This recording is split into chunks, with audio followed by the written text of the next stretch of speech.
Paz, peregrinos, eu sou o pastor Felipe Heiderich e esse é o nosso A Bíblia Comentada em Vídeo.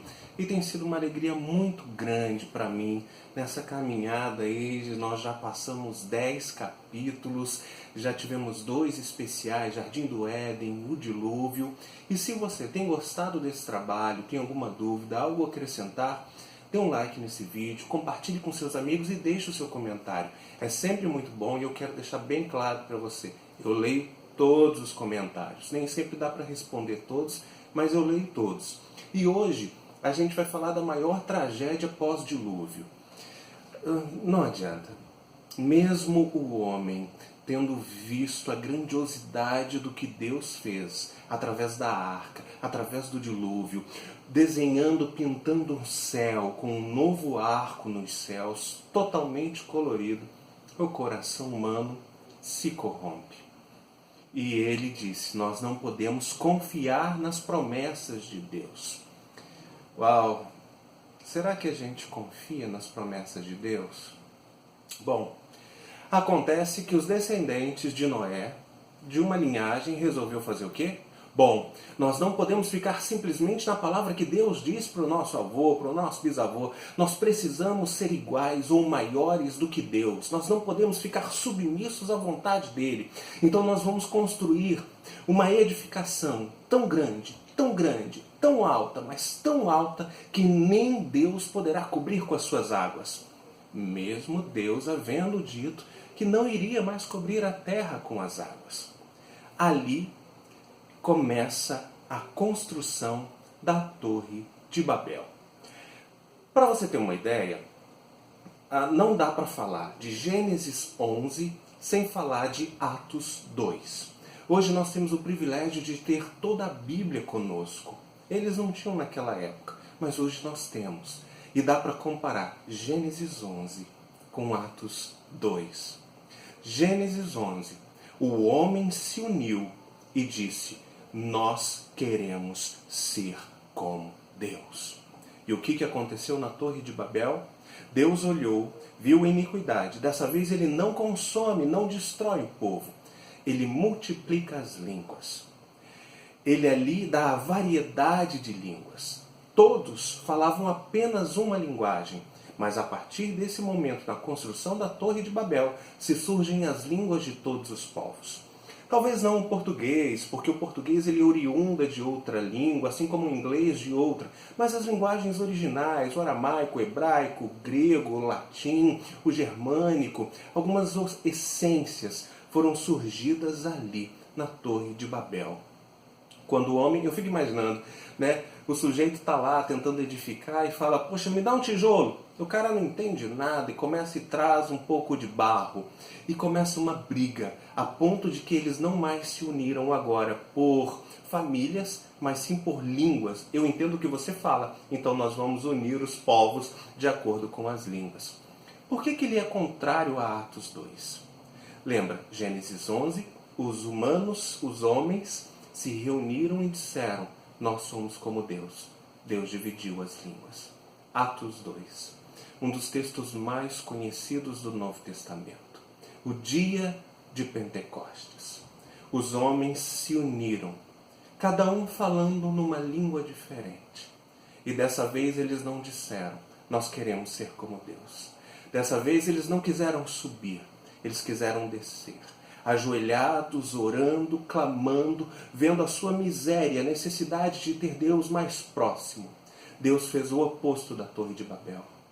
Se na Torre de Babel ele divide as línguas, em Atos 2, Deus faz com que todos entendam o que todos estão falando. Atos 2 não é movido pelo dom do batismo do Espírito Santo em línguas estranhas. Atos 2 é um milagre das diversas e variedade de línguas. Eles estavam falando na língua própria, mas quem era grego entendia em grego, quem era fenício entendia em fenício, quem era romano entendia em romano, quem era de qualquer nação que fosse, eles entendiam na sua própria língua. Quando o homem quer ser como Deus, há divisão. Quando o homem se humilha diante de Deus, a unidade. Isso é muito forte. O que tem te dividido? Será que é a sua prepotência, a sua vaidade? Porque todas as vezes que nós nos submetemos à unidade vence. Todas as vezes que eu olho para o meu irmão, para a denominação diferente, e digo, eu não sou melhor que você, a unidade vence. Se nós estamos vivendo dias em que cada um pensa em si, nós estamos vivendo dias de Torre de Babel. E há necessidade de Atos 2 novamente. Uma outra coisa é que a Torre de Babel... É forte isso, né? Uma outra coisa é que a Torre de Babel deu origem a uma cidade que ficou muito conhecida na Bíblia. Babilônia. Babilônia.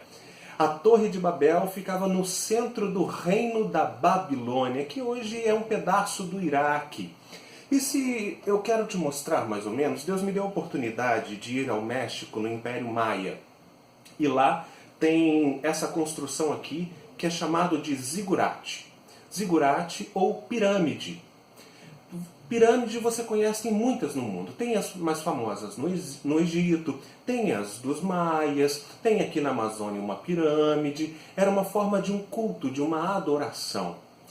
Babel significa porta de Deus. Quando você pensa na Torre de Babel, você não pode pensar num prédio como os prédios de hoje. Ele era mais ou menos assim, em forma de uma pirâmide nivelada a ponto dela ter base para ser construída. Até hoje, as ruínas ainda do templo chamado Templo de Marduk, lá na Babilônia, né, no sul do Iraque. Mas a Torre de Babel, ela é real, as ruínas ainda existem, ainda estão lá. Outro fato muito interessante é que Babilônia, ela se tornou símbolo de tudo que é ruim. E a Babilônia, ela foi construída e de lá vieram todas as línguas através da Torre de Babel. Mas o capítulo de 11 de Gênesis, ele para sobre a questão da Torre de Babel e agora ele começa a falar da descendência de um povo. Ele começa a falar da descendência de Sem, de Shem, um dos filhos de Noé. E se você for estudar, você vai ver o filho do filho do filho do filho, até que lá na frente, na descendência de Shem, aquele que deu origem aos semitas, aos hebreus, você vai ver um nome conhecido, Terá. E se você não sabe quem é Terá, Terá foi pai de Abrão. É sempre importante lembrar, tem um cachorro latindo aqui no vizinho, é isso que acontece quando a gente tenta gravar de madrugada. Mas o cachorro também entrou na arca e foi salvo. Glória a Deus. Mas é sempre importante a gente lembrar que Gênesis, até Gênesis 11, Deus está falando sobre toda a humanidade. Mas no final de Gênesis 11, Deus chama Terá. Ele fala, eu quero que você saia de Ur dos Caldeus e vá para Canaã. Ué, mas Canaã não era aquele filho amaldiçoado? Não era uma terra que gerou inimigos? Bom, vamos fazer o seguinte. Vamos entrar nessa jornada com Terá, Abrão, Sarai, Arã, Naor, os filhos de Terá, e vamos sair de Ur dos Caldeus em direção à terra prometida. Eu te convido, no próximo capítulo, Gênesis 12, a saber o que muda em toda a história da Bíblia e da humanidade. Como Deus agora passa a se comunicar com o povo. Mas, se eu pudesse dizer alguma coisa sobre Gênesis 11, eu diria, se hoje, para todo lugar que nós olhamos, vemos divisão, talvez esteja na hora da gente parar de construir torres para glorificar o nosso nome, para achar que nós somos deuses, para trazer a glória para nós e trabalhar a unidade. Porque quando a Bíblia diz que Deus não divide a glória com ninguém, não é porque Deus é egoísta, é porque Deus é amor. Porque Ele sabe que o homem não é preparado para receber glória nenhuma. E a glória, quando o homem recebe, ela o destrói. Vamos sair de Ur dos Caldeus, vamos nos humilhar, vamos classificar o nosso próximo sempre como melhores do que nós, como diz a palavra de Deus, porque só há uma forma de ter unidade e a manifestação do Pentecostes, de Deus, do Espírito Santo, de forma poderosa no nosso meio. Quando nós deixarmos de sermos nós, eu, e passarmos a sermos nós. Quando deixarmos de ser o meu umbigo e passarmos a viver para o outro. Deus abençoe você, Deus abençoe a sua casa, a sua família, os seus vizinhos, os seus inimigos, aqueles que pensam diferente de você.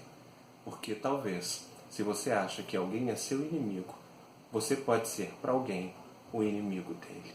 Não somos melhores do que ninguém.